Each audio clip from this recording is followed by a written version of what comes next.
For those of you who grew up with social media, what a wild ride. From AIM to MySpace to Facebook to YouTube to Snapchat to Twitter to Instagram to TikTok, social media held a lot of promise. It was a way to connect with old friends and make new ones, to communicate on a global scale in a variety of different ways. Twitter styled itself the town square as users flocked to the platform to share their opinions, thoughts, and content with the world. Authoritarian and democratic governments alike could no longer hide behind a veil of mainstream media, and were going to change the world. It provided us with the vaunted dream of rags to riches, as anyone could rise quickly through the ranks of influence so long as they could align their outputs with a meteoric boosting algorithm. But did the Silicon dreams come to fruition? Perhaps in some ways, but I think ultimately everyone has a love-hate relationship with it. It's a codependent kind of relationship, like an elaborate Skinner's box. It is constantly rewarding us for engagement. It connects us, but in a dopamine-fueled way that empties rather than fills us. It allows for free speech at the cost of dignity and respect in a toxic environment littered with troll poo. It tribalizes us by putting up walls around our homogeneous groups, and we can only hear one another if we scream over it. Why has this happened when we had such high hopes and starry eyes?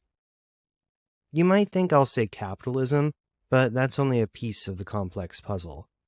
The reason is Moloch's influence on how we designed the system for social media. Let's play out the logic together.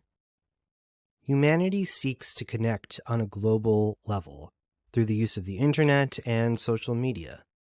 The only way to make social media work was to make it profitable.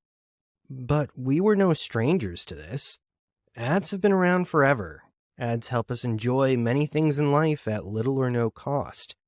So we agreed to this social contract.